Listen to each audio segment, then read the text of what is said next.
Tasavvur qiling, siz garajingizdan bitta emas, 7 ta vafot etgan chaqaloqni topdingiz. Bu Megan Hansman haqidagi dahshatli voqea. 2014-yil aprel oyida Darren Wins qamoqdan qaytadi. U yerda taqiqlangan moddalarni tayyorlagani uchun jazo o'tagan edi. Ozodlikka chiqqach, darhol uyiga yo'l oladi. Eng avvalo u garajdagi buyumlarni olishga qaror qiladi. Narsalarni ko'zdan kechirayotib, sassiq hid kelayotgan qutiga duch keladi. U uni olib, ichiga plastik o'ram borligini ko'radi. Qiziqish ustun kelib, u uni ochadi. Topgan narsasidan Darren qattiq dahshatga tushadi. Bu chaqaloqning jasadi edi.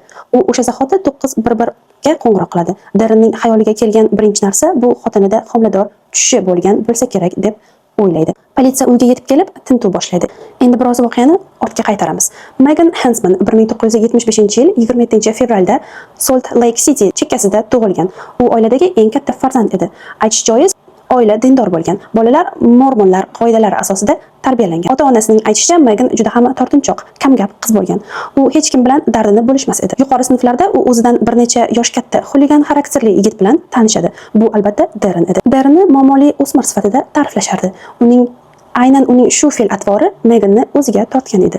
Ularning munosabatlari juda tez rivojlanadi. Megan maktabni tugatishi bilanoq ular turmush qurishadi. Bundan sal oldinroq Megan homilador ekanini bilib qoladi. Ammo u bu haqda hech kimga aytmaydi. Hatto qornini 9-oygacha yashira oladi. Qarindoshlari uning homiladorligini faqat tug'ruq o'tganidan keyingina bilishadi. Aytgancha, u vannaxonada tuqqan edi. Bu uning tug'ish uchun sevimli joy edi.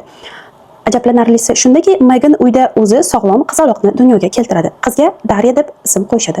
Oradan ko'p o'tmay Megan yana homilador bo'ladi va yana bu haqda hech kimga aytmaydi. Uning homiladorligidan na qarindoshlari, na qo'shnilari va na eri shubhalanadi. Uning eri Darren ham xotinning homiladorligini sezmaydi. Oradan 9 oy o'tib yana bir qiz tug'iladi. Yana o'sha vannaxonada.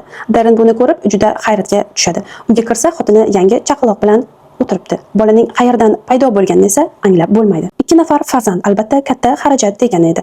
Pul yetishmasdi. Shunda Darrenning xayoliga zo'r fikr keladi. Taqiqlangan moddalarni uyda tayyorlash. Bu ularga yaxshi daromad keltira boshlaydi. Bundan tashqari, Darren bilan Meganning o'sha moddalarga cheklanmagan kirish imkoniyati paydo bo'ladi va ular bunga qattiq ruju qo'yishadi.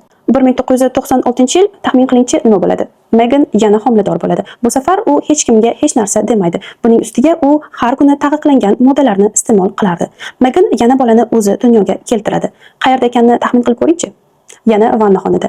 Faqat bu safar uning farzandi bo'lgan hech kimga aytmaydi.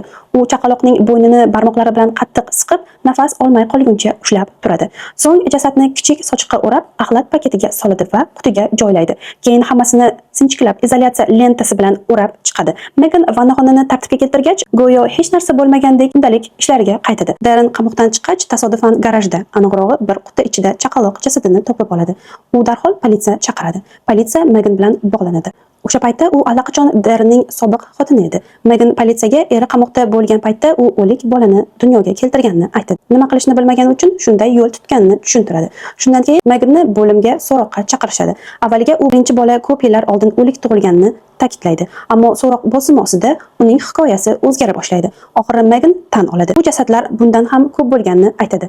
U yangi tug'ilgan 6 nafar bolasini o'ldirganini va ularni 10 yildan ortiq vaqt davomida garajda yashirib kelganini ma'lum qiladi. Lekin politsiya 7 ta jasad topadi. Bunga Megan 7-bolani o'zi o'ldirmaganini, u allaqachon o'lik tug'ilganini aytadi. Bu xabar butun mahallani larzaga soladi. Qo'shnilar Megan shuncha marta homilador bo'lganini hatto tasavvur ham qilishmagandi. Qoldiqlar sud tibbiy ekspertizasiga yuboriladi.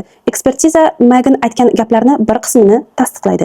Haqiqatan ham bir bola o'lik tug'ilgan, ammo qolganlarning barchasi o'ldirilgan edi. Jasadlar 10 yil davomida chirib ketgani sababli bolalarning tug'ilgan sanasi aniq belgilash qiyin bo'ladi. Shu bois ular Darrenning farzandlari bo'lganmi, yo'qmi, hozirgacha noma'lum. So'roq paytida Megandan nega bunday shafqatsiz ish qilgani so'raladi. U bolalarga g'amxo'rlik qilishni istamaganini aytadi.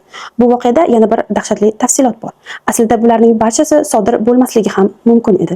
2005-yilda Darren hibsga olinganida uyda tintuv o'tkazilgan, ammo negadir garajda qutilar topilmagan. Holbuki ulardan juda badbo'y hid kelib turardi. Hatto ayrim qo'shnilar ham bu hidni sezishgan. Oxir-oqibat Megan aybiga iqror bo'ladi. U 30 yilga qamaladi.